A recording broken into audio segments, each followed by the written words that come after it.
Okay, let's try this again. Let me know if you can hear me this time and if all the problems have been sorted out. Let me know in the chat. Can you hear me loud and clear? Is all the crackling gone? Do I sound normal now? Okay, crystal clear. All right. Let me tell you what the problem was. The problem was my MacBook Pro.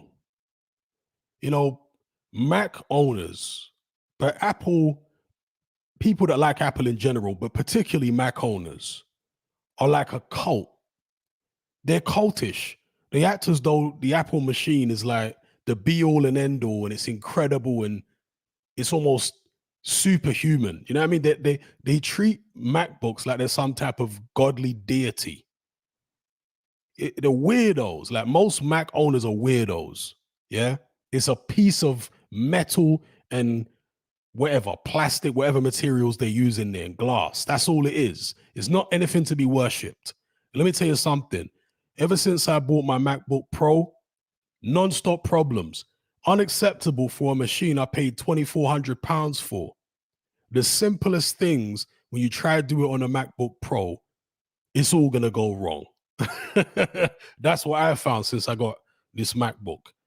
So I had to switch to an ancient Windows machine. Ancient. I'm on an ancient Windows. It's my girlfriend's old laptop. That's what I'm using now. And everything works like a charm. So all you MacBook, how can I even describe you? Cult members out there, you need to explain to me what is so great about these machines, because I'm not seeing it. Yeah, they can render videos fast, but there's loads of Windows machines that can render videos fast for a lot less money. So what is so great about MacBooks? I'm not seeing it. I've had this MacBook that I own now from, was it April or May? And I just don't see it. I don't see it. Anyway, moving on to the actual topic, which is boxing. And because I had to come off the goddamn MacBook, and that had all the windows open as far as the articles I wanted to talk about. Now they're not open and on the Windows machine, so I'm gonna have to go for and look for them as I talk. So there might be some delays while I look for certain articles. Anyway, now there's nothing wrong with the Wi-Fi here, man. The Wi-Fi here is great, and I'm on a cable anyway. I'm using the Ethernet cable, so it's nothing to do with the Wi-Fi. It was simply the MacBook. Oh dear. Anyway, where we at? Shout out to everybody in the chat. The people I shouted out first time on the first attempt at this live stream. LDN Box in the house. Wesley James, Craig. Yes, Craig every time. Big up, sir. Arif again. Enki. Yes. El Rablo, BMW. Team Batman Boxing. Black Dynamite. Outmatch, of course. Boxing Brotherhood. Andrew said there's a snob factor. There is a snob factor when it comes to MacBooks. I've been doing a lot of traveling, and whenever I'm in airport lounges and I look around at the other people using MacBooks, they don't look anything like me. They usually sat there cross-legged, 10 stone, even if it's a man, 10, 11 stone wet through, glasses, drinking a soy latte with ethically sourced ingredients. That's the average MacBook user. It's being real. That's the average MacBook user. They don't look like me. Now, obviously, there's exceptions. I own a MacBook and I don't look like that. But the majority of people you come across who own MacBook, that's what they look like, bro. That's what they look like.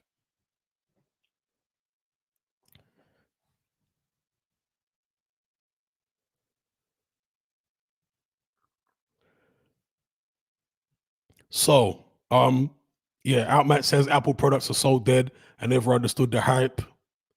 Why can't I just get things that work seamlessly on a Windows machine to work so seamlessly on a MacBook? Like, what's the problem? Everything seems to be an issue. Even doing something as simple as a live stream, yeah, I try to do it on the MacBook and there's all kind of crackling and I sound like something out of that Beastie Boys song, you know, intergalactic, planetary, like, come on. What's that all about? I'm waiting for the MacBook fanboys to show up. Where you at? I know they want smoke right now. They're on smoke. All right, Afro Soul, big up. Carmine in the house. Richard Fowl, Kieran. Okay. Now that I'm done trashing MacBooks, sporting icons, big up. Big up sporting icons. Yeah, now that I'm done trashing Apple. Okay, Asim Khan says, big up MacBook fanboy in the house. All right. Explain to me why I shouldn't have buyer's remorse right now. Explain to me why I shouldn't have buyer's remorse. So, let's get to some boxing news. First of all, the Zerdo Ramirez Dimitri Bivol fight is taking place in Abu Dhabi. So the Middle East is getting a lot more traction by way of boxing. The fight is happening on November 5th. It will be on DAZN, excluding South Korea and MENA. It will be on DAZN worldwide in all other territories. So yeah, interesting that of course, this is expanding out of Saudi Arabia, which has of course done some very big fights, but this one will be in Abu Dhabi, and not like it's a massive fight, but you're talking about top level fighters here in Dimitri Bivol and Gilberto Ramirez. So that's a little bit of news there. And following on from what I said in the video I uploaded earlier on today regarding Joshua Buatsi and Jean Pascal, Eddie Hearn didn't win that purse bid.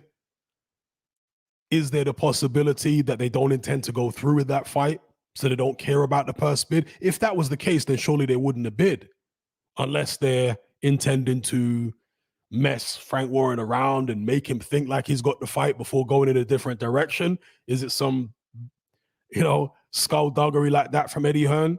Probably not, but we'll see. So yeah, if they do attempt some skullduggery and go in a different direction, who would Buatsi fight instead? He's not going to be fighting Bivol, is he? Because he's tied up with the Ramirez fight. That's all settled for November 5th in Abu Dhabi. And let's look for some other news here. Try and find the links that I was looking for, or the links I had open on the MacBook, excuse me. So Janabek, I'm going to really butcher this name. Is it Aleem Kanuli? Janabek Aleem Kanuli says he wants to fight Charlo. He says it's easy work. He has been elevated to WBO champion after Demetrius Andrade vacated his WBO belt rather than face Janabek Aleem Kanuli. Is that a duck? I think it would have to be classed as such in the eyes of most people. But is it also a gift? Because has he fought a final eliminator? Well, I get he must be, right? He was mandatory. He wasn't just number one contender. I'm assuming he was actually mandatory. So in that case, it's like Lennox Lewis when he got the vacant WBC belt. He became mandatory after he knocked out Razor Ruddock at Earl's Court in 92. I think it was 92, 93. And because Riddick Bowe wouldn't fight him, they just gave Lewis the belt. So similar situation here, I think, with Janabek Aleem Kanuli. Sounds like cannoli or something. Aleem Kanuli. He wants to fight Charlo, says it's easy work. Well, who's Aleem Kanuli with? Is he with PBC? Because if he's not with PBC, he's going to find it very, very difficult indeed to get a Jamal Charlo fight. Let's see what happens with him. And as far as Demetrius Andrade, he looks like he's moving up to 168. He is one of those fighters whose career just never took off. For whatever reason, he just never got the fights that he wanted. He never got that break.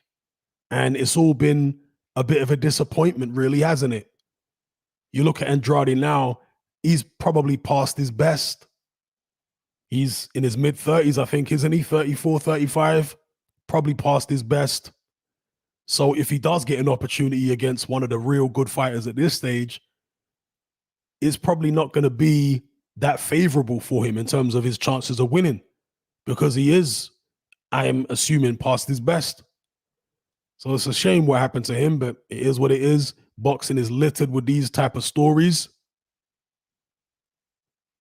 Andy Ruiz talking about Luis Ortiz. That's another story here. And Ortiz is saying that he's just as fast as Ruiz is. I think with the straight shots, with a straight left hand, it's as fast as anything Ruiz throws, but his combinations aren't as fast as Ruiz, not even close. When Ruiz is letting his hands fly, I mean, very few fighters in the heavyweight division can match him for hand speed, if any, when he's full flow, letting the shots fly. So that's another story I wanted to talk about. What else have we got here? Golovkin saying that he don't need to fight like Dimitri Bivol in order to beat Canelo. So is he going to come out and fight Mexican style, meet head on? Are we going to get something like Pacquiao Marquez 4? I hope so. Because that was the best fight of the lot in terms of drama. I mean, the first fight had a lot of drama. Marquez was down, what was it, 3 times in the first round, and there was no 3 knockdown rule. But yeah, the final fight they had, the 4th fight, that was crazy. That was a crazy fight. Okay, I'm going to briefly talk about, let me just get to some comments as well. I'm going to briefly talk about the KSI thing. I mean, KSI against those 2 guys who, the first one obviously didn't know how to fight. He'd apparently only been boxing for like 10 days or a week or something. So that was a farce. And the other guy he fought was some Mexican journeyman or something, but that's a really weak Mexican journeyman to be dealt with that quickly by a YouTuber. So yeah, I really weren't too impressed with that whole thing. But if KSI was to fight Jake Paul, similar kind of level, I'm going to imagine Jake Paul's a bit better, but KSI's got a bit of power there.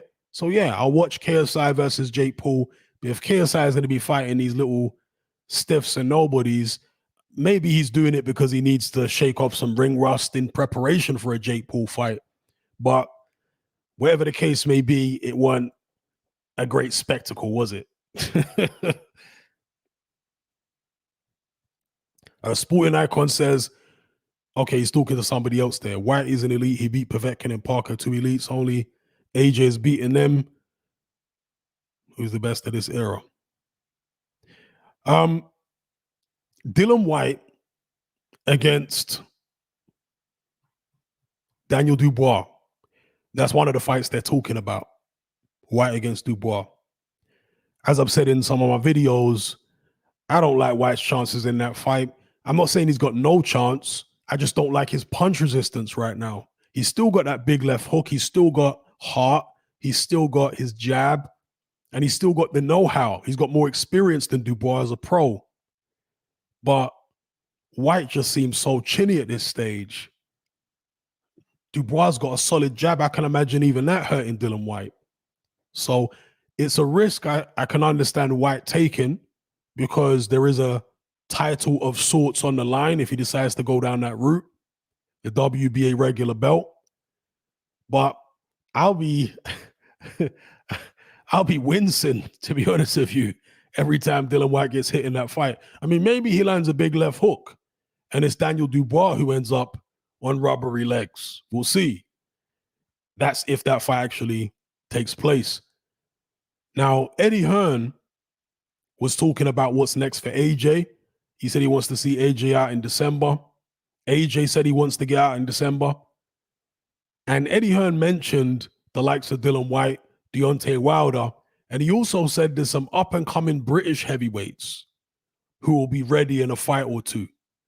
Which British heavyweights is he talking about?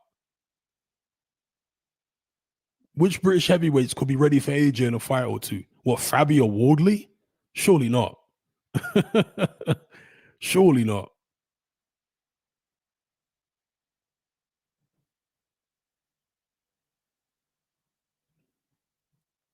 See what the chat is saying. Okay, somebody's saying Wilder would slaughter White. I've always felt that Wilder would beat White. All right, Andrew says Big Baby stops White. Yeah, Big Baby hasn't looked that great in his comeback, though, has he? I'm not trying to dispute what you're saying, but Big Baby hasn't looked great. He went the distance with a guy who Fabio Wardley starched in a couple rounds. Was it Fabio Wardley or was it Nick Webb? I think it was Nick Webb, wasn't it? No, not Nick. Not Nick Webb. I'm getting all these guys mixed up. It was Big Fraser Clark. Excuse me. Fraser Clark knocked a guy out in about 2 rounds that just went the distance with Jarrell Miller the fight before, and the guy was having success against Miller. So Miller hasn't been looking great since his comeback without the PEDs. Yeah, I just saw somebody say that in my Element group, Dan the Man Boxing. Somebody mentioned Jarrell Miller versus Lucas Brown. Jarrell Miller's going to be winning that fight.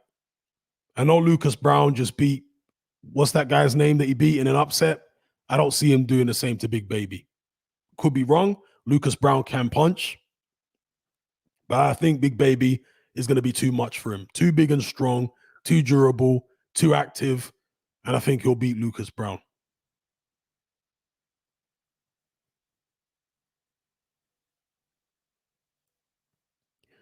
Crazy D3 says Andrade avoided Jamel, Lara, Korobov, Derevenchenko, etc. He's not a victim. I don't remember him avoiding Jamel Charlo. Lara, Korobov, Derevenchenko. Again, I don't know about those. I haven't really followed what's going on between those guys and Andrade too closely. But those are not the big fights other than Charlo. Those are not the big fights that I'm talking about Andrade going for. Andrade's been trying to fight the Triple Gs, the Canelos of the world. Those are the guys he's been trying to fight. And he was trying to fight one of the Charlos for sure. He called out one of the Charlos. I think it was Jamal rather than Jamel, the one who's at middleweight. So he's never got the big fights.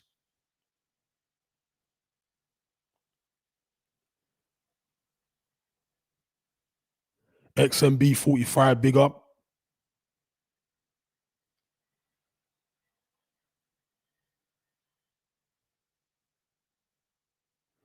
Andrew says, Hatman, how did you score Usyk AJ2? I had it 117 to 112, I think, for Usyk. Something like that. I think it was 117 to 112, which apparently is a little wider than most people had it. But I think one of the judges had it 116, 112, which is close to where I had it as well.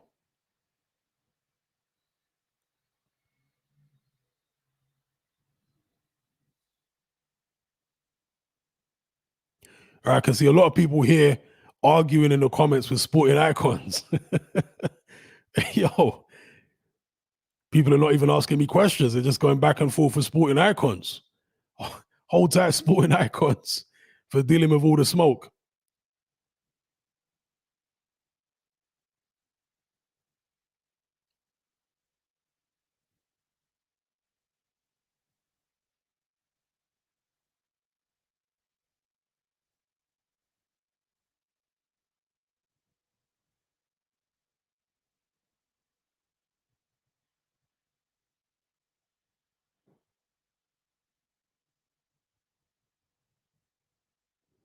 Anyone have some actual questions here, or you all just ganging up on sporting icons? What's going on?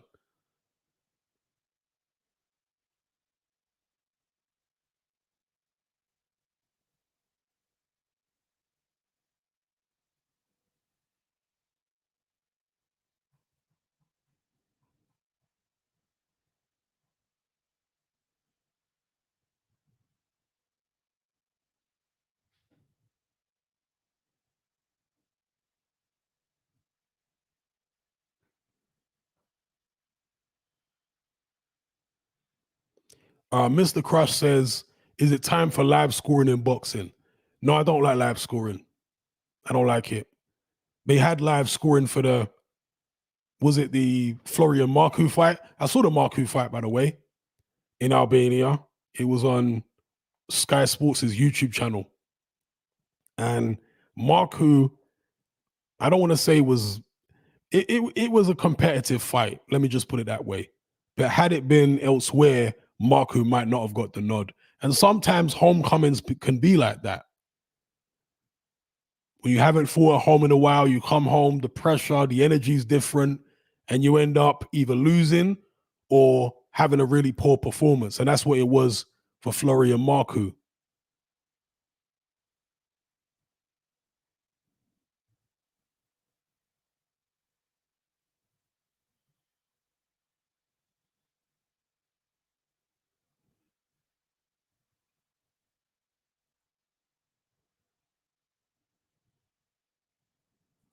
I didn't realize I could do that. Okay, I can actually put people's messages on screen. I never knew I could do that. Okay. There's sporting icons there. Some people are saying it's not the real sporting icons. Is it the real sporting icons? Is it really you, bro, or is it an imposter? I mean, if it was an imposter, he would say it's the real sporting icons anyway. Kaide says, Hatman, have you seen the latest ES News interview of Robert Garcia?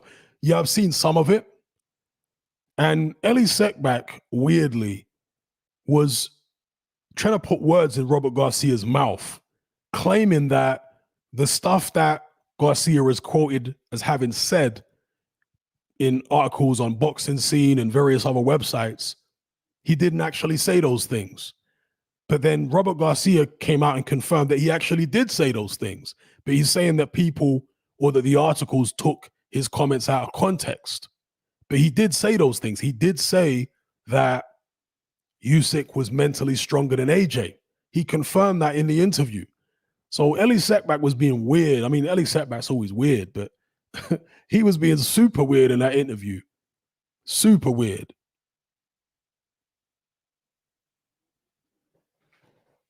And obviously,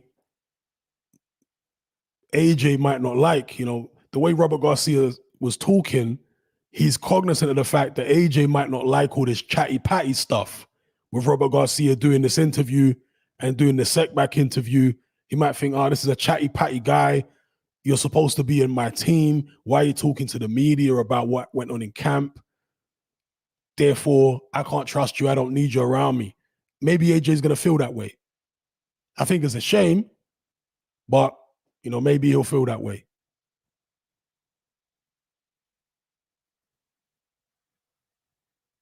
Yeah, I saw Eubank with the KFC. Eubank, Eubank doesn't seem so concerned about making weight. How do I get this super chat on screen?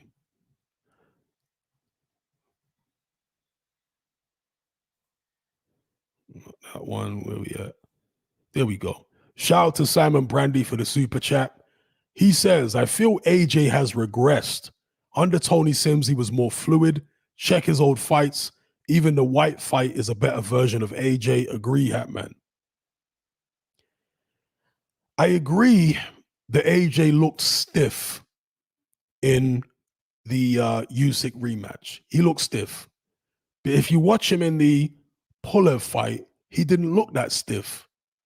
I think it was the style he was fighting, and he was so intent on keeping a tight guard.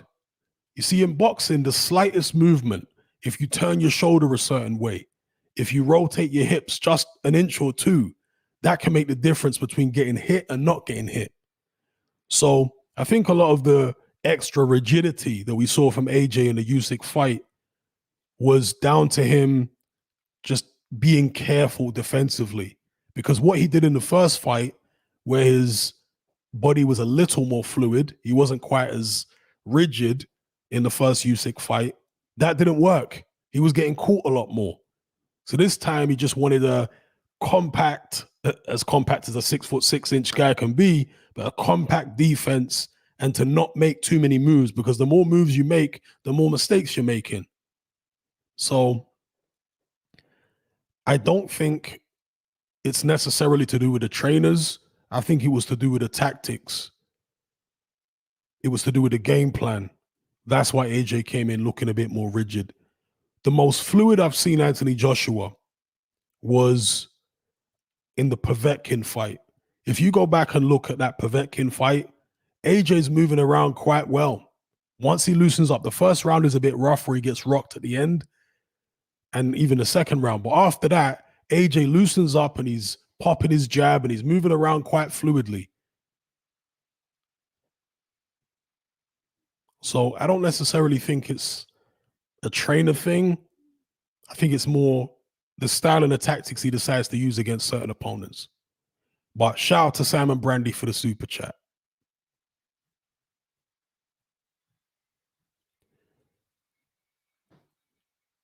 Another super chat here from Boxing Logics United. Big up, big up.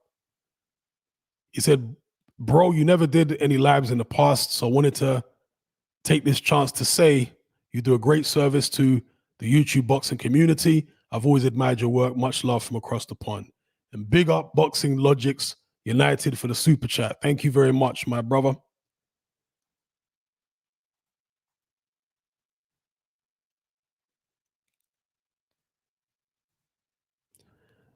Okay, super chat here from Jaden Anthony. He said, Hatman, I beg you, block sporting icons or sporting white cons.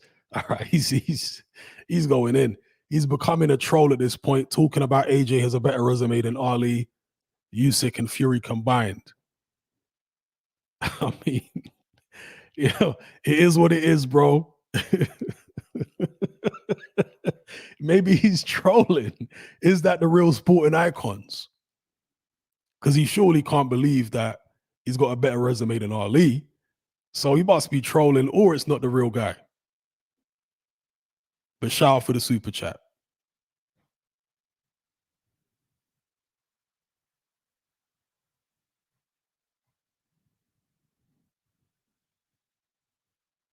Okay, this can't be the real sporting icons. This is some guy having a laugh. This is some guy having a giggle. It's not the real guy. Or sporting icons has got a wicked sense of humor to be trolling on this level. Can't really be him. All right, shout out to TBG for the super chat. He says, who you got? Usyk versus Fury. I got Usyk.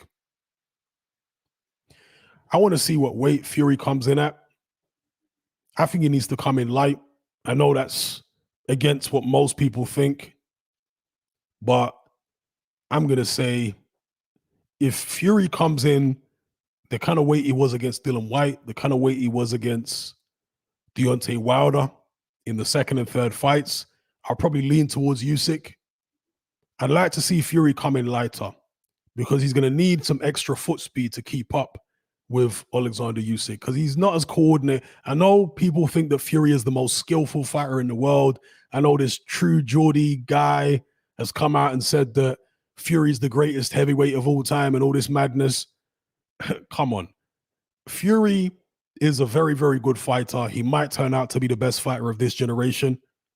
But when you see him in there with Usyk, I think people are going to be surprised at how clumsy Fury looks against Alexander Usyk, assuming he fights Usyk in Usyk's next fight, because Usyk is going to have an IBF mandatory next. if he doesn't fight Tyson Fury in an undisputed unification. He'll be fighting Filip Hrgovic if he don't fight Tyson Fury next. So let's hope Tyson Fury is as serious as he says he is about the fight so that they can defer that IBF mandatory. They can put that off because an undisputed unification takes precedent.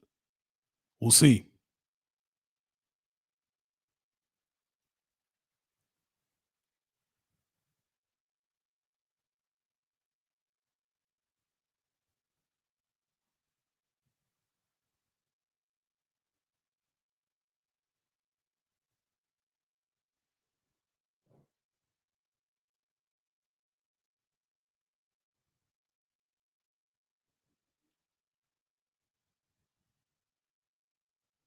See, when I click on the names, I can't actually go to the person's channel, or maybe because I'm doing it within StreamYard. Let me try on the actual watch page and see if it's the real Sporting Icons. Either Sporting Icons is trolling or he's got a wicked sense of humor. Let me see.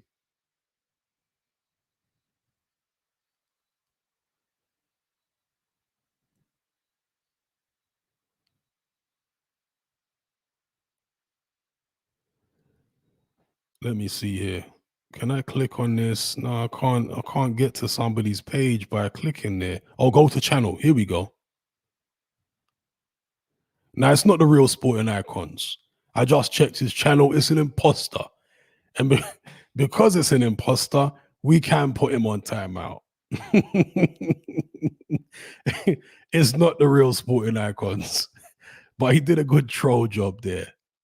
I gotta give him his props. He did a good troll job, pretending to be Sporting Icons and winding everybody up.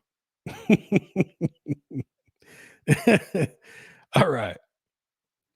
Shout out to Jay for the super chat. He says, Hatman, didn't you say a while back that you would do a series called My Best Decisions / Choices, opposite of My Biggest Regrets? When I suggested it a while back, when is it coming? I totally forgot about that, to be honest, bro. There's a million different suggestions and a million different topics to cover. But I can tell you right now, one of my best decisions, yeah, because I did My Biggest Regrets. One of my best choices was becoming self-employed and never working for anybody ever again. That was probably the single best decision I've made. Leaving the UK has also been a good decision. Traveling in general, when I say traveling, I'm not talking about holidaying here and holidaying there. I'm talking about going to countries to live there for a certain period of time.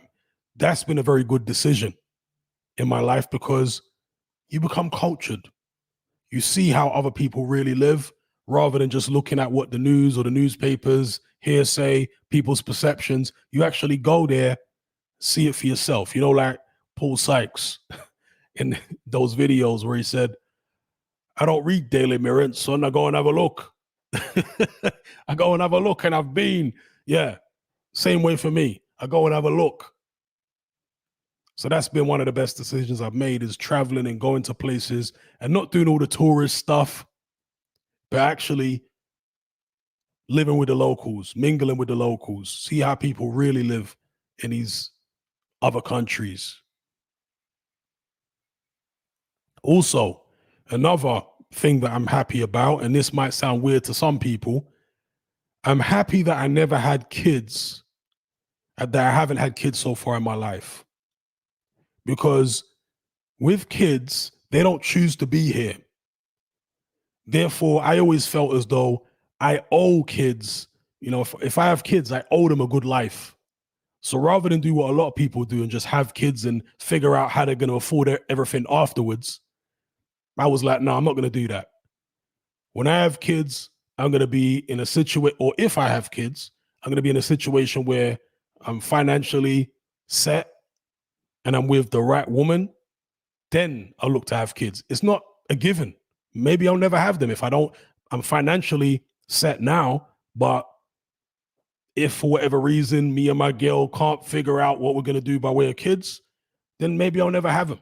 You know, or if I'm with another girl Same way. So when I look at my friends of a similar age to me, the ones who have got kids, I wouldn't swap my life for their life.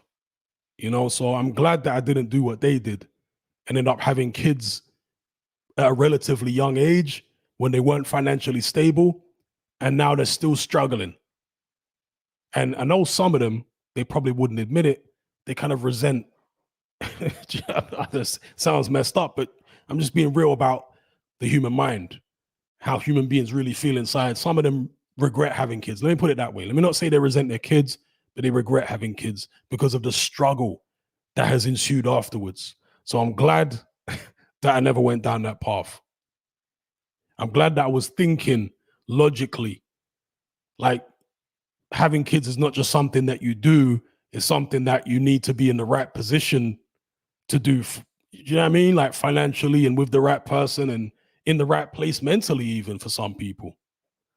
So maybe I'll expand more on that on Patreon. All right, we've got another super chat here. This one is from McLaren Fan 96. He says, "Hey, Hatman, been a big fan of yours ever since I discovered the social media boxing scene about 5 years ago. This is my first time listening live. Keep up all the fight game talk and stay safe, bro." A big up McLaren Fan 96 for the super chat.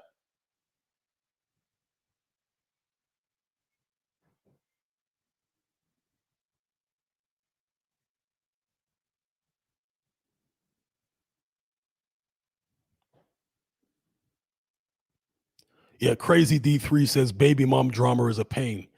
As I can see from some of my friends who have got baby mom drama, you know, stressed out all the time.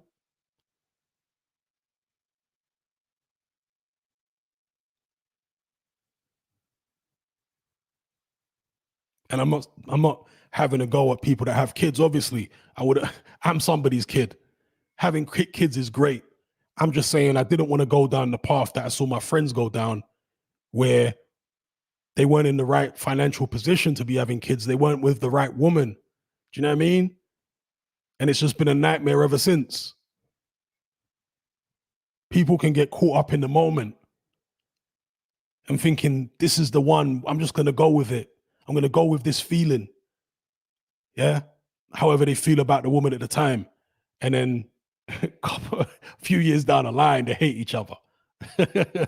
So, yeah.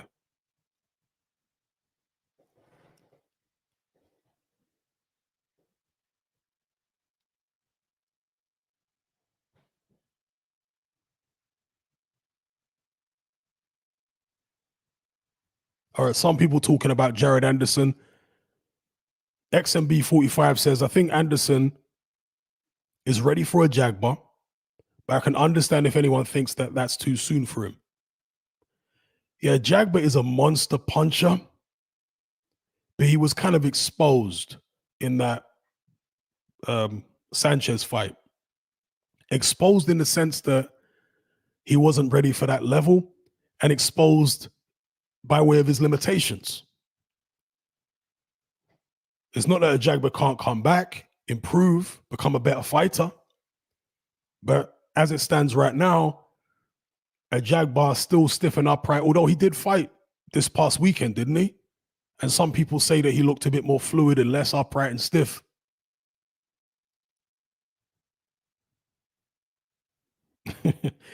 Jaden Anthony says Hatman took the anti-Dylan White approach. Yeah, Dylan White had a kid at like, was it 13 or 14? He got stuck in early. Imagine having a kid at 13 or 14. Nah, mate. But he's made it work, innit? I mean, he's made his money and set his family up, but most people are not going to be able to make that kind of money. XMB 45 says Crawford's got about 7 kids. Hey, great having kids if you're a millionaire, you know? 7 kids, 15 kids, 20, however many kids you want to have. If you got the money to pay for him, it's all good. And if you're in the right kind of situation with your woman, or maybe you got several women. But if you can't afford to give those kids a good life, why would you be having 10 kids? That just seems selfish to me. It's not like centuries ago where certain tribes or certain nations would breed as a way of defeating their opponents because they're just trying to produce numbers. They're trying to outbreed their enemies. That was like a tactic of war, right? If we got the numbers, if we can breed enough, then we'll be able to overwhelm our enemies. But it's very different these days. That reason to breed, well, in most countries is not really there.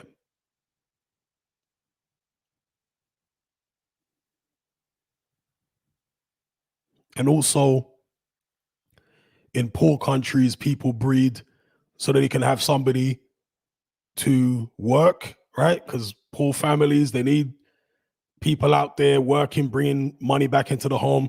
Again, in the Western world and in most countries now, there's no need to do that.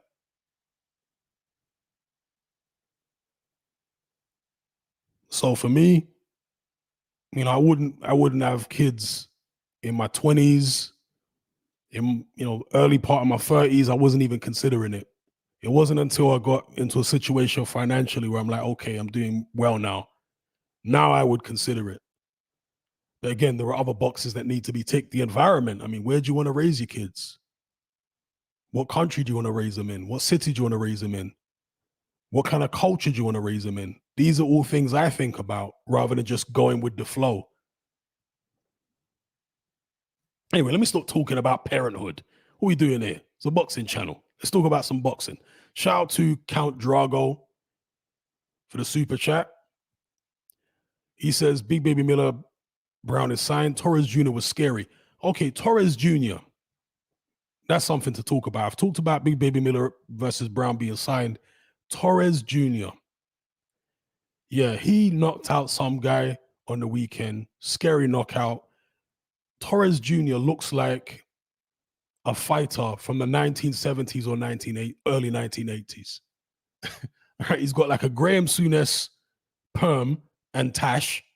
Yeah. And if you look at his training videos, he wears like crop tops and stuff like that, like Rocky used to. Them Rocky films. So he clearly likes the 70s and 80s nostalgia. I think he's only 23. And he looks to have some ability.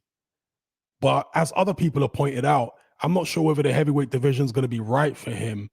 I only say that because he got knocked out horrifically in, was it 2021 in the Olympics? The Olympics was last year, wasn't it?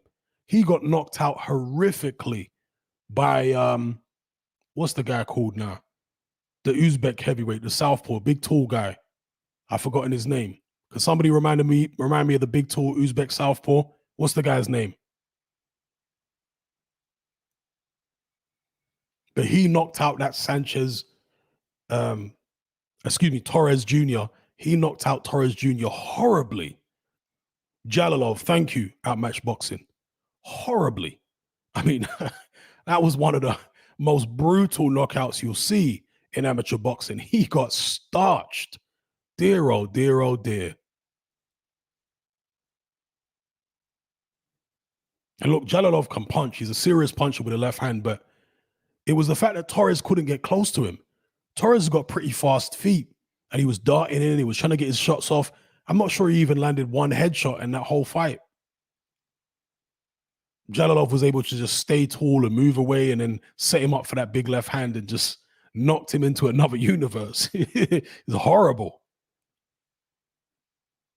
And to put it in perspective, Jalalov was beaten from pillar to post by Joe Joyce in the previous Olympics, 2016. He got beaten like, let me not even say what, but Joyce gave him that work. Good God. He looked like he wanted to quit. Jalalov did in that fight against Joyce. At one point, he was giving off quit signals to the ref. So Joyce worked him over. Now, at the time, I think Joyce was like 28 or maybe 30. And Jalalov was, I think, 22. So I'm sure he's improved a lot since then. But Jalilov hit Joyce with all his best shots. His best. That's one of the things that I think broke Jalilov's heart. He was hitting Joyce flush with that big left hand that starched Torrez Jr. And Joe Joyce just ate it up and kept coming at him in the way that Joyce does. So, yeah, when I saw that, I was like, how is this Torrez really going to fare in this era of modern heavyweight giants? How's he really going to fare? Maybe he'd be better at bridgerweight or cruiserweight, because if you're going to be operating at heavyweight, you're a short heavyweight, you're going to need a great defense like Usyk or a great chin or both. Because if you've got neither, then you're in trouble. That's all I can tell you. You're in trouble.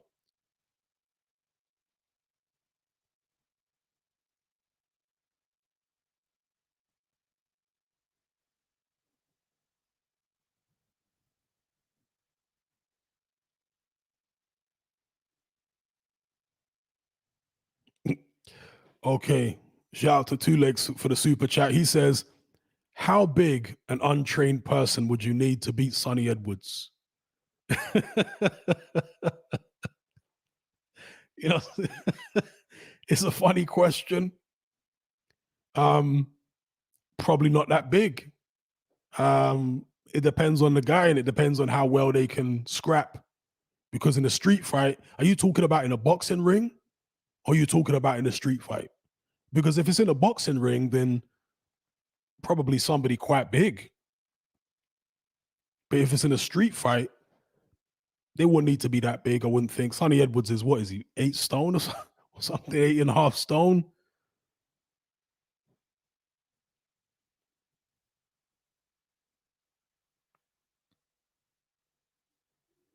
Michael J said Joyce got wobbled by Dubois. I don't recall him being wobbled by Dubois. Maybe I have to go watch the fight back, but there wasn't any moment that I saw that I can remember, should I say, where Joyce got wobbled. 99 Red Pill says Tyson was a short heavyweight. Indeed he was, but Tyson had good defense and he had a great chin. Mike Tyson had a great chin. Great chin.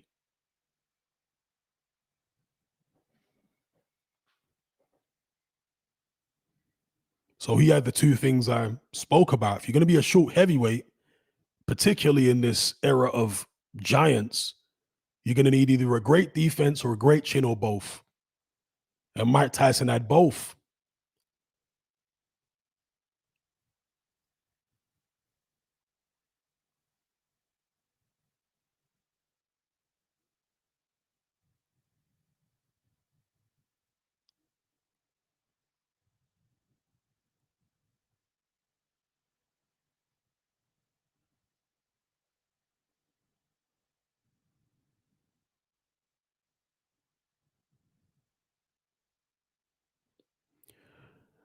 Angie Kai Never Dies says Tyson Fury in 2015 outboxes Lewis to beat him on points. Well, we'll never know. These hypothetical fantasy matchups, it's all just opinions. It's all speculation. The fight can never happen. But personally, I wouldn't pick 2015 Fury over Lennox Lewis, because Lennox Lewis was very good against big men. And he would always fight big men the same way, aggressively. Every big man that Lennox Lewis fought, he just went straight out and attacked them from the opening bell. Even in the amateurs, when he fought James Oyabola, who was like 6'9", he came out and just tore into him. When he fought Michael Grant, just came out and tore into him. When he fought, obviously, Vitaly Klitschko. When he fought Henry Akin one day, whenever he fought a big, tall guy, he just tear into them. And I don't think Fury, particularly that version of Fury who was under 250 pounds, I don't think he would have the physical strength to be able to keep single-minded Lewis off him, put it that way. Because when Vlad actually decided to throw some punches in that fight in the 12th round, he was able to get to Fury quite easily. It's just that Vlad is so cautious naturally. He's not a guy that normally takes it to his opponents like that in a physical, rough manner. But Lennox Lewis could do that, and he did it many times. But as I say, we'll never know who would win out of these fantasy matchups. It's all just opinions. Shout out to Apex Bossman for the super chat. He says, Hatman, who in your opinion wins between Dubois and Jared Anderson? And would you like to see that fight? I'd love to see the fight. The more you see of a fighter, the better chance you're going to get your predictions for his fights correct. Because you see him in different situations, you know more about him, you know how he reacts in certain situations. But with Jared Anderson, we've really seen nothing. We've never seen him tested. We've never seen him go 10, 12 rounds. We've never seen him in there with a puncher.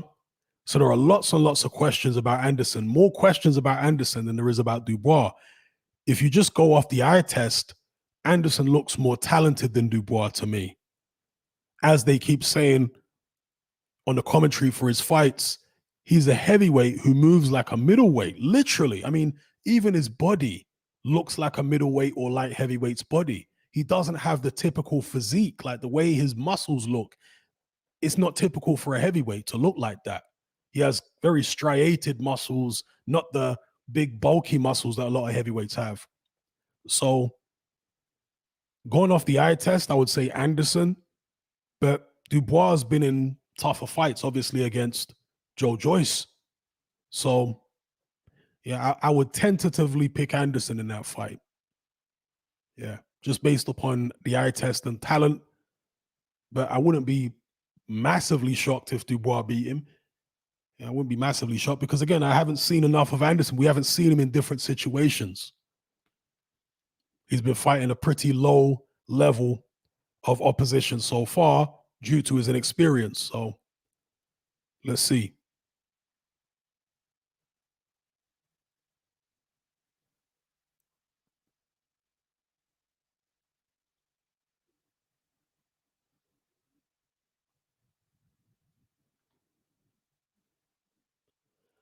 Uh, 99 Red Pill says, Ben beats Eubank in my opinion.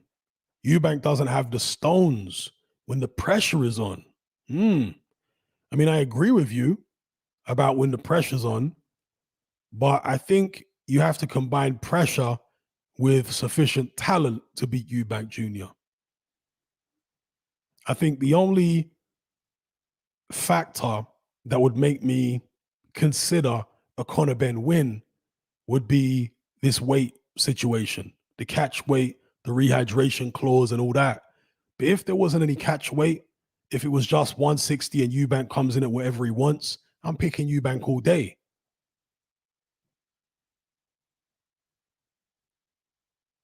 I mean, Conor Ben has certain things that maybe Eubank hasn't dealt with. I think he's got better head movement than any pressure fighter Eubank Jr. has fought before.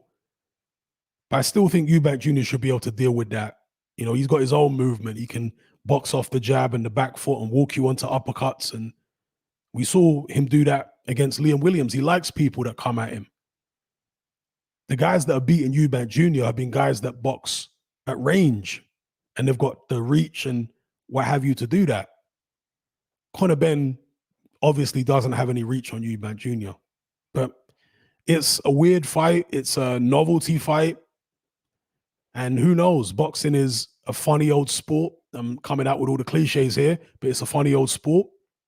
Maybe we'll see a truly bizarre occurrence and Conor Ben will pull it off.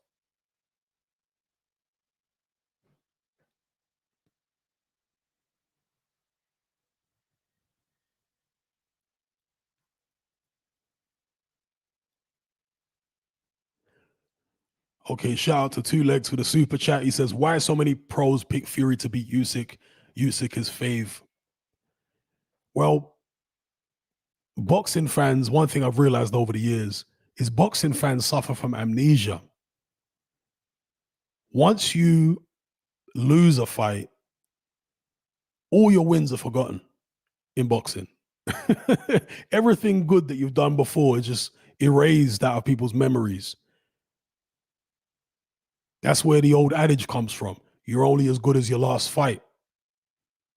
That's all people remember is your last fight, either good or bad. People right now are remembering Fury's last fight, his last 2 fights against Wilder. And they're thinking, well, that's how it's going to be against everybody. He's going to be too big and strong. He's going to be able to walk everybody down and jump all over them and do this, that, and the other. You do realize that Usyk has got much faster feet and much better technique than Deontay Wilder. He's much more difficult to hit, much more difficult to pin down. He's got incredible stamina. His coordination compared to Wilder is chalk and cheese. It's incomparable, actually. So why are they looking at the Wilder fights and thinking, oh, yeah, he's going to do the same to Usyk? I don't get it. I don't get it. And as you say, it's even pros who seem to think this. Oh, no, Fury's too big and strong. Don't get it twisted. I think Fury's got a good chance of winning the fight, but I don't think it's straightforward at all. I think it's very, very tough.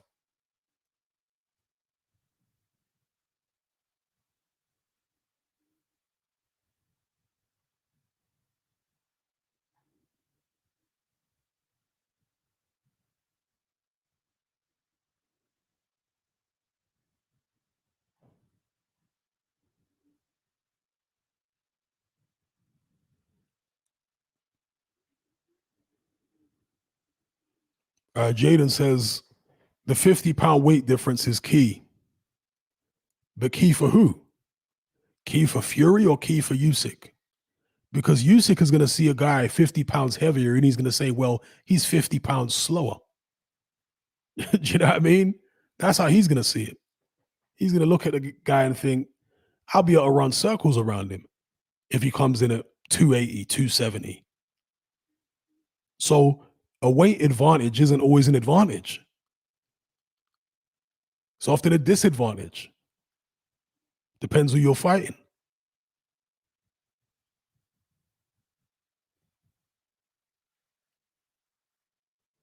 Jaden says, Fury has good speed and stamina.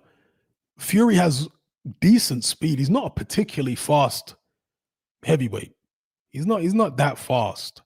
For a big man, he's got good speed, but he's not fast compared to Usyk. And he's not one of the fastest heavyweights out there. I mean, Joseph Parker's faster than Fury. Andy Ruiz got faster hands than Fury. Jared Anderson's faster than Fury. There's a number of people faster than Fury, and of course, Usyk himself. Michael Hunter's faster than Fury. There's a lot of fighters out there faster than Fury. Even AJ, at least with the hooks and uppercuts. I don't know about the straight punches or the straight right hand, should I say, but with the hooks and uppercuts, AJ's faster than Fury. Fury's not that fast. He's not slow, but he's not that. But I think when he fights Usyk, he's going to look slow. And people will be surprised by that, I think. He's going to look slow in that fight. And people might even be asking, I think after the fight, people will be saying, wow, why was Fury looking so slow? What was wrong with his balance? There seemed to be something wrong.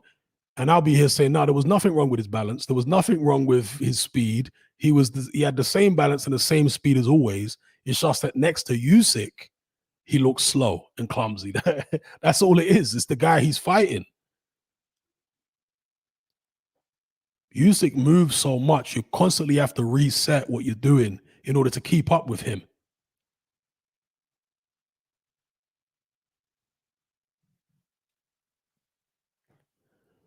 Crazy Monkey says, if Fury comes in at 260 and clinches all night long, there's nothing Usyk can do. Yeah, but it's not that easy to clinch Usyk. You say clinch him all night long. How do you clinch him? It's not that easy. Usyk moves. When you come at Usyk, he's going to move away. So he's not the typical heavyweight who's just going to stand there or is too slow to get away, and then you can clinch him, like an old Vladimir Klitschko opponent. That's not how Usyk is. You come in looking to maul Usyk, he's going to move away and hit you with shots. So it's just not that straightforward.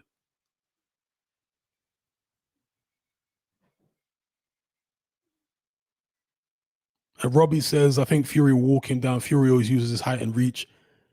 I don't think he can use his height and reach against Usyk. I think if Fury fights Usyk, he has to walk him down, yes. But he's going to have to eat some shots and he's going to have to lose some rounds, I think, Fury, before he actually, if he wins, he's going to have to do it by wearing Usyk down over a number of rounds. And I think early on, Fury's going to have to lose some rounds, playing catch up to Usyk. I think he'll find himself in a similar situation to AJ, not the same situation because Fury will be more aggressive than AJ was, for sure. But he's going to find it difficult, I think, to pin him down. And I don't think Fury can box with Usyk at long range at all. Maybe he'll surprise me. It surprised me in the past. Maybe he'll surprise me against Usyk. But I don't think Fury has the coordination to be able to box at long range with Usyk. I don't see it. I don't see it. I think Usyk will be able to move his head and easily evade Fury's long range shots and hit him and ping him with counters. So I don't see that working for Fury. Like if he tried to box Usyk the same way he boxed Dillian Whyte, I don't see that working.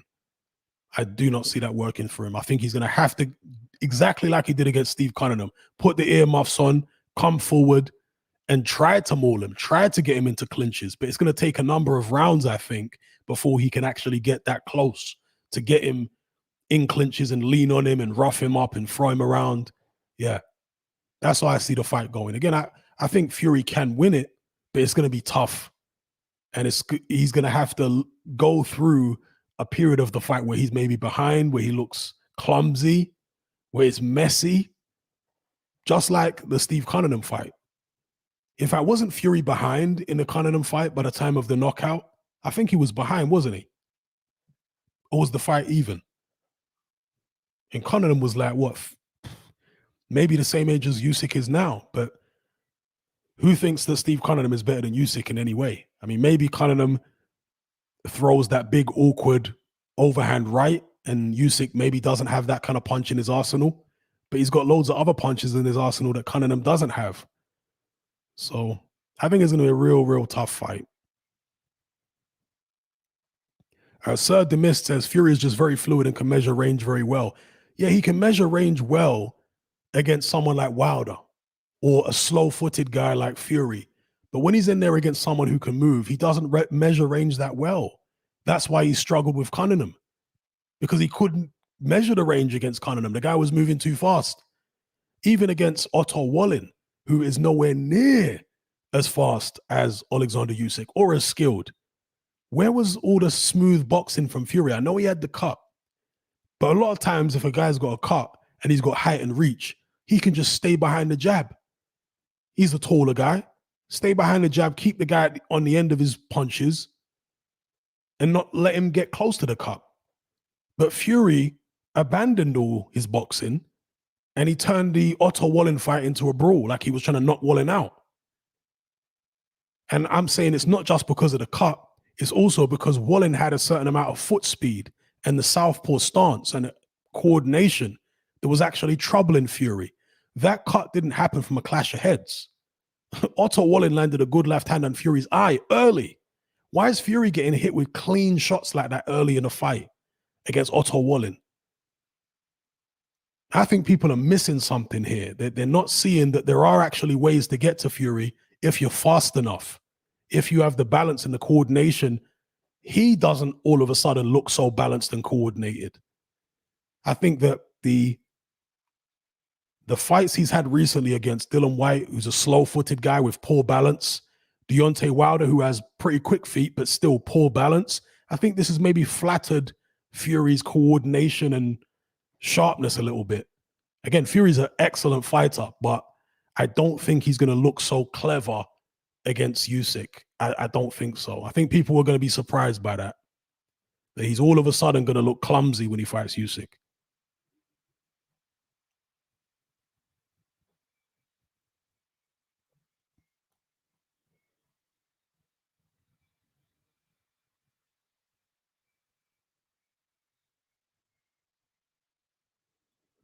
Michael J says, Cunningham was a decade ago. Yeah, Cunningham was a decade ago, but Fury's a lot heavier now. Are we saying that Fury moves better now? Are we saying that Fury's better coordinated now than when he fought Cunningham? I say no.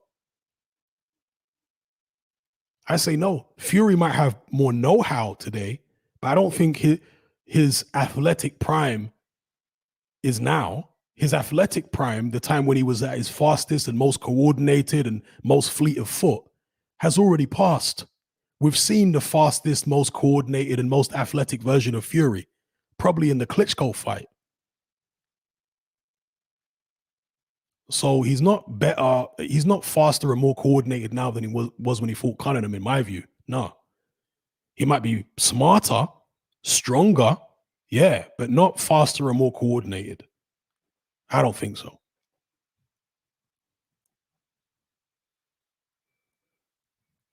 Shout out to Graham for the super chat.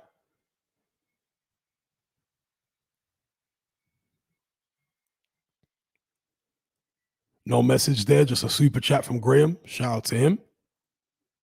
Shout out to Joe Donnelly for a £10 super chat. He says, it's not Fury's physical ability I worry about if he faces Usyk, it's his mindset. Does he still want it? I think Fury would get up for that fight.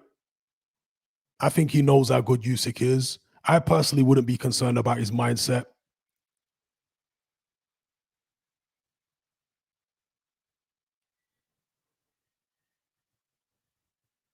I think the issue for Fury is if he was to take on everybody. That's when there would be an issue because apathy would set in. I don't think Fury can get up for everybody. If he was to do like Muhammad Ali and fight everyone in the division, let's say he was undisputed and he's fighting mandatory after mandatory and then voluntaries and then mandatories. If Fury was doing that, I don't think he'd be able to maintain his consistency.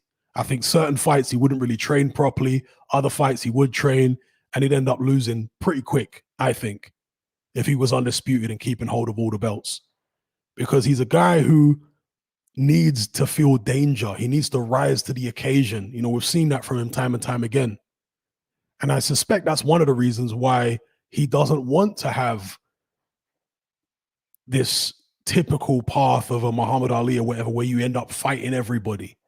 I don't think Fury wants that because I think he knows himself. And even his family have said this over and over again. His dad has said the only thing that can beat Tyson is Tyson.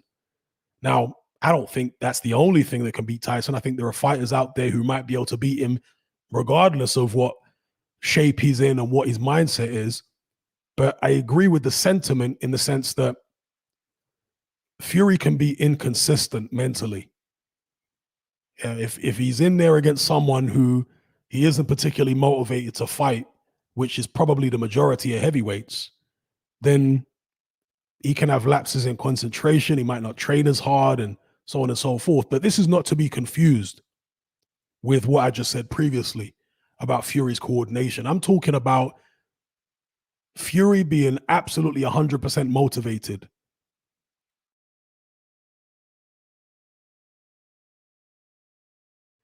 He's still not going to be as well coordinated as certain heavyweights out there. Again, mainly smaller heavyweights. It's like when AJ fought Usyk the first time. People were shocked by how clunky AJ looked in front of Usyk because prior to that, he'd fought Kubrat Pulev.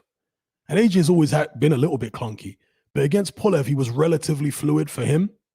Against Usyk, it was like back to the drawing board, because the movement of Usyk was just something which Anthony Joshua had never seen. There were so many moving parts. He was overwhelmed by it early. And not only is there all these different moving parts, his legs are all over the place. His hands are moving up and down. His head's moving constantly. He's moving left and right, back and forwards, changing the distance. And then he's pinging you with shots. Big guys are not used to that kind of thing. Fury's not used to that kind of thing. He's been fighting Wilder, who only has a big right hand. That's it. And Wilder winds that right hand up like a mechanical clock. I mean, literally, did you see the way Wilder was throwing the right hand, particularly in the third Fury fight? He was winding it up like one of them old cartoons, Popeye or something, where the right hand spins around first before he hits you with it.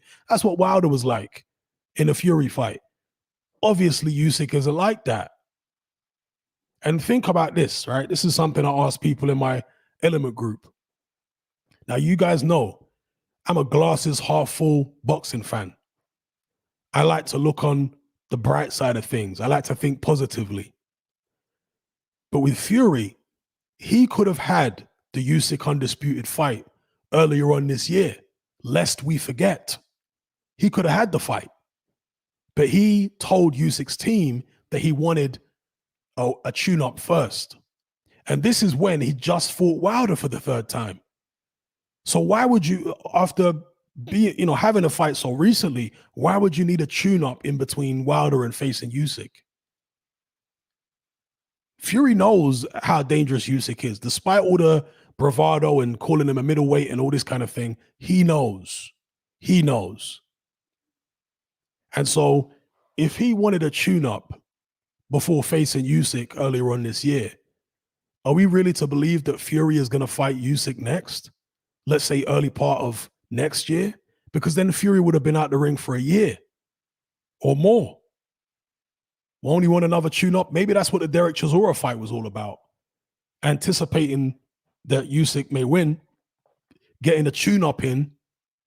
Obviously, Chisora's nothing like Usyk, but he's just trying to get his reflexes sharp. Getting a tune-up in before he faces Usyk. Maybe he feels like he needs that.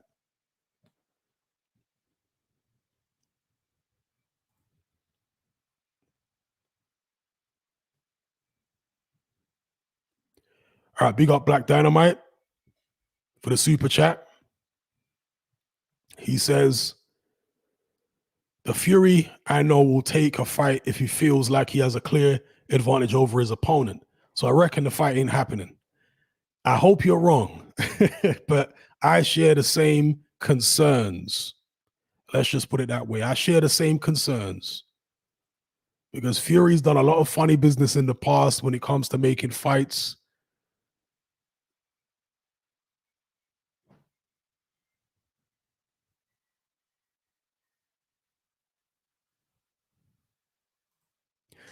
A shout out to BXR for the super chat. He says, I want to debate Hatman about his recent Tyson Fury videos. Well, I'm right here, bro. You could say something in your comment and we could talk about it.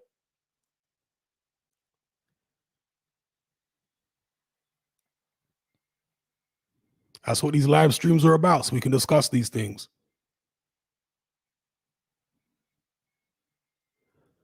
Sharp Motto says, are you ever on podcasts with other YouTubers? Yes, I've done live streams with several other YouTubers, particularly people in the boxing brotherhood. And there'll be more to come.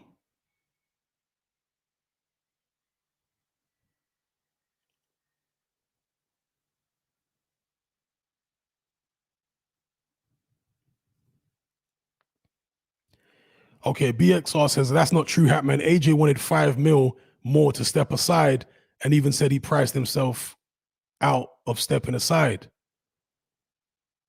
Okay, I didn't talk about AJ. I talked about Tyson Fury wanting an interim fight. I never mentioned AJ. So I don't know what you're saying is not true. I didn't say anything that wasn't true. I said that Tyson Fury wanted a fight before facing Usyk. That's a fact. Usyk's team said that that's what he wanted. Even Frank Warren confirmed that Tyson Fury wanted a fight before facing Usyk. He didn't want to go straight into the Usyk fight. Why? If Usyk is no problem for Tyson Fury and he just fought Wilder, so he still should have been sharp. Why did he need this interim fight in between Wilder and fighting Usyk? Why not just go straight into the Usyk fight? He didn't want to do it. So the step aside is a separate issue. I'm talking about on Tyson Fury's part, what he would have done. Of course, the step aside, he didn't want to pay, Anthony Joshua the money because originally AJ agreed to step aside under the belief that Fury was going to fight Usyk next. But then Fury said, no, I'm not going to fight Usyk next. I'm going to take a warm-up and then fight Usyk after the warm-up, in which case you're going to ask for more money as a step aside. Of course you are. Why wouldn't you?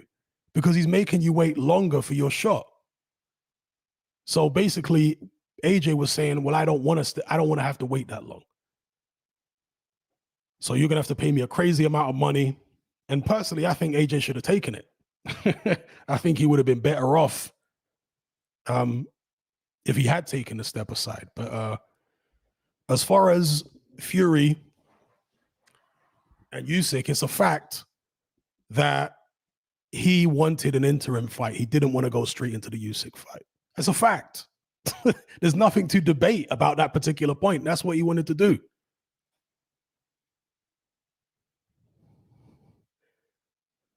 Again, BXR, you're talking about a different thing. You're talking about what AJ was doing. I'm talking about what Fury wanted in relation to fighting Usyk. He didn't want to go straight into the Usyk fight. That's why AJ asked for the extra money, because he was being asked to wait longer. I've covered all the articles in my videos. Do a search on a search engine, look it up, and you'll see the articles all there. You'll see Usyk's manager talking about it, saying that Fury wanted an interim fight. Frank Warren at the time, I covered it all in the videos at the time. Frank Warren said that Fury wanted an interim fight before facing Usyk. So this is all facts. Why would he want that if Usyk is so easy?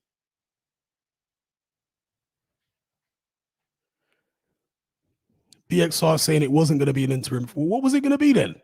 If he takes a fight between Wilder and Usyk, that's an interim fight. That's a tune-up, a warm-up, whatever you want to call it. He wanted a fight before fit. He didn't want to go directly into the Usyk fight. Why?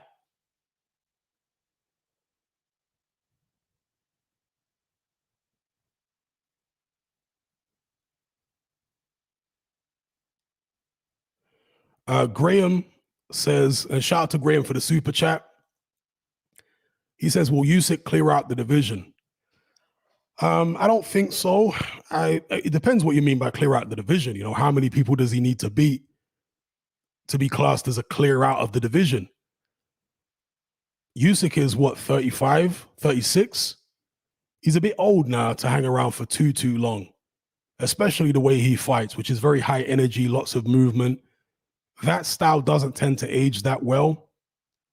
And I don't think that Usyk really wants to stick around that long. I mean, recently he said that Fury is the only fight he's interested in. If he beats Fury and becomes undisputed in 2 weight divisions, is he really going to be motivated to carry on? I have my doubts. And again, at his age, I don't know how long he can carry on doing what he does for.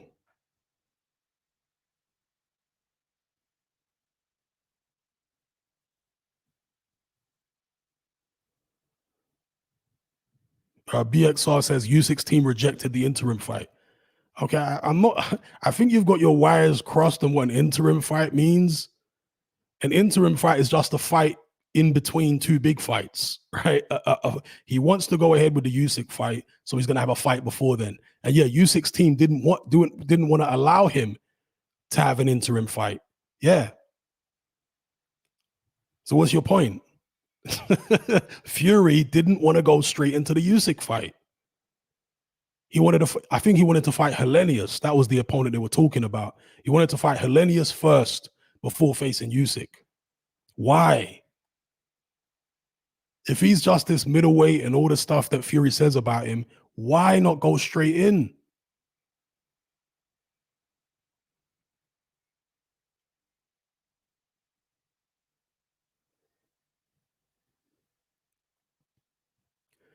BXR says he didn't initially, but was told that he had to. The fight was agreed. It was going to be held in the Middle East. Fury versus Usyk agreed to fight. That was going to happen next. Yeah, I don't buy that. I don't buy that. And even if that was the case, from AJ's perspective, he's waiting and waiting and waiting and waiting and waiting. And we know Fury messes people around. AJ just got messed around for a whole year by Fury, or half a year, whatever it was, trying to have a fight with him. So is he really going to let Fury long this process of fighting Usyk out for many, many more months? Do you know what I mean? If Fury was just straight in there and said, okay, I'm fighting Usyk next, then maybe the fight could have happened. Maybe AJ would have taken a step aside. But once Fury started saying, oh, well, blah, blah, this and that, and I want an interim fight. It all gets complicated and it all falls apart. People lose their patience. This is why I said in my recent videos, Fury very often doesn't just do straight deals. He has to make it complicated somehow. Yeah, he can't just be straightforward. Same with Usyk. He didn't want to go straight into the fight. He wanted to have this Hellenius fight first.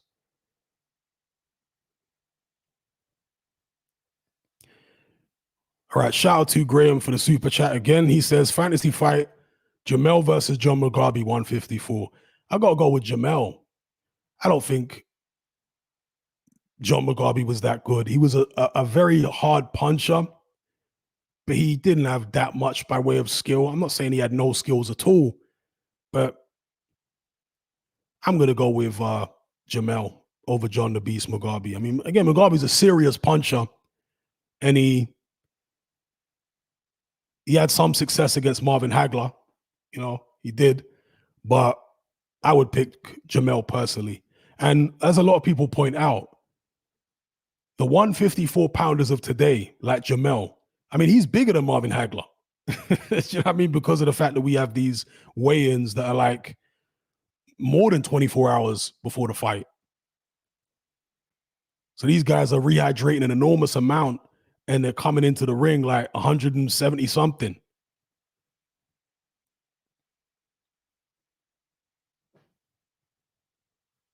So I personally picked Jamel over John the Beast. I know John the Beast beat Terry Norris. Was it Terry Norris he beat? Or did Terry Norris beat him? Who knocked out Terry Norris? Simon Brown knocked him out. A few people knocked him out. But what happened? Because he fought John the Beast Mugabe. Did he beat Mugabe or did Mugabe beat him? I've completely forgotten. But Terry Norris was always a bit chinny. And he's not as big as Jamel. But a skillful fighter, though. Terry Norris, very skillful. Nice style. Trained by Abel Sanchez. Fast. Terry Norris really had it all other than a chin. That's the thing that always let him down.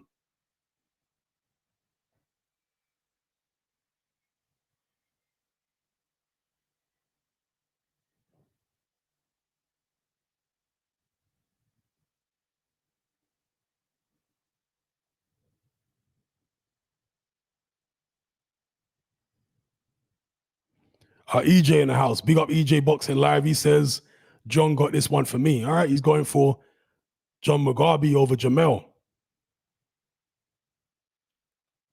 Fantasy fights, man, you can never know.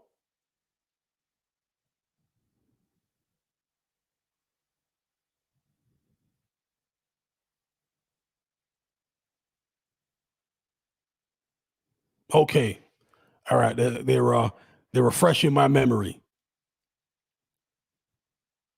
He beat Mugabe by first round KO. I mean, Terry Norris is a good fighter. Terry Norris is a very good fighter, but, you know, chinny. So it must have been Julian Jackson. Was it Julian Jackson who knocked out Terry Norris? Or am I bugging? Somebody else knocked out Terry Norris. It wasn't just Simon Brown. Who else knocked out Terry Norris?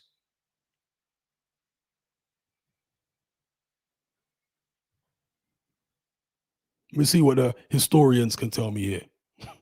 People with better memories than me. Or people checking their box rec. Julian Jackson. Okay, so it was Jackson. Yeah. Julian Jackson. Now, of course, Jackson was a monster puncher.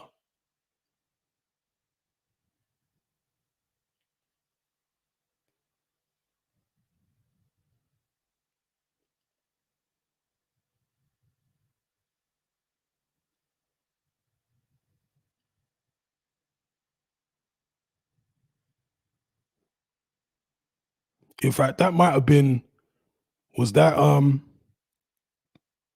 Terry Norris's first loss against Julian Jackson? Okay, Big D says you skipped my super chat regarding the last topic of having kids late. Super chat. Let me scroll back up and see if I can find your super chat. Okay, here we go.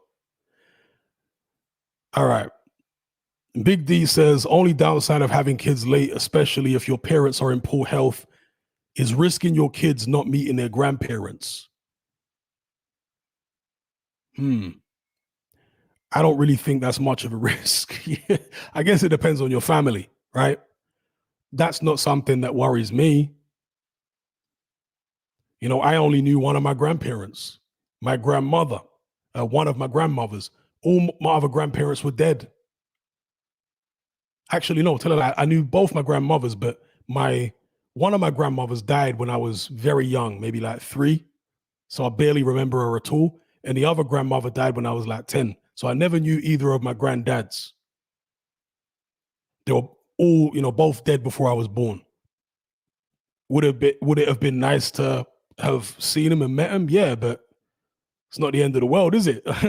So I don't think it would be the end of the world personally for me if I had kids and my parents were dead by that time.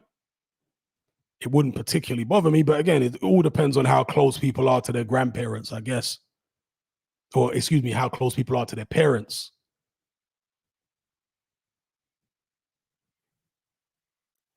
So shout out to Big D for the super chat. And are you a parent, Big D? Or are you not a parent yet? Shout out to Graham again for another £1 super chat. He likes the £1 super chats. Shout out to Graham. Super chats with no comment. Some people asking about Prince Nassim.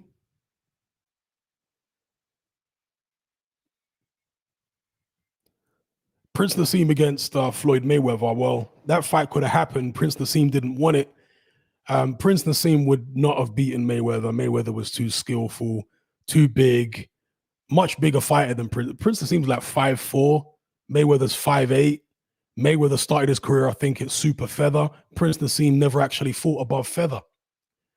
He wouldn't even fight Acelino Freitas. That's the fight they were trying to make. Freitas's people were trying to make a fight between their guy and Prince Nassim, and Prince Nassim wouldn't step up to super featherweight. So featherweight was his limit. He did try and fight Marquez, to be fair, Prince Nassim. But yeah, Mayweather would have been a step too far. Much too far.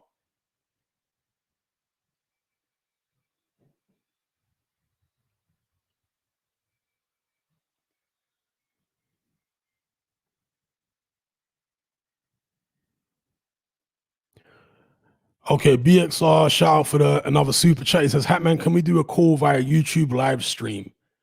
Not to talk about Tyson Fury all day. We've moved on from that. I've said what I've got to say with regards to Tyson Fury and Usyk. You think it's a different way. That's okay. You do you, I do me. But I've been through all the articles over the past few months. I know exactly what happened in that Fury situation with the Usyk fight where he wanted an interim fight. That is what that is. And it basically, essentially, it sounds like you're a Fury fan, and that's okay. Boxing is comprised of fans. But you're basically trying to defend Fury's integrity. That's the vibe I'm getting. You're trying to defend his integrity. You want to take his word that things were a certain way, and I personally don't take his word. I don't trust Fury at all. I think the guy couldn't lie straight in bed. So if it comes down to a matter of opinion, whether you believe Fury and I don't believe him, then we ain't going to agree on that, But shout out for the super chat. And at the end of the day, we will see very shortly if Fury is serious about fighting Alexander Usyk. So we can put all the debate to bed. This is one of the reasons that I'm so keen on this undisputed fight. Because once the undisputed fight happens, then there's no more debate. There's no more, oh, Fury didn't want to fight Usyk, or Usyk didn't want to fight Fury, or Fury's better, or Usyk. We can put all that to bed if they just get in the ring. Then all of the other stuff won't matter. Interim fights, step aside deals, none of that will matter if they just get in the ring and fight. So That's why I'm so keen on that. But shout out to you again for the super chat. Okay, Graham says Triple G versus Jackson at 160, both in their primes. I'm taking Triple G. Yeah, I'm taking Triple G. I don't think Jackson's chin would have stood up. I gotta go with Triple G.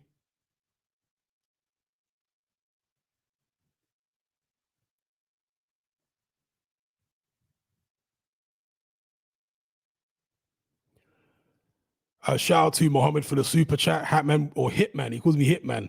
I'm not Ricky Hatton, bro. Will you ever show your face? Not on YouTube, no. I show my face every day walking down the street. but not on YouTube, no. Other than my little cartoon face that you can see on screen right now.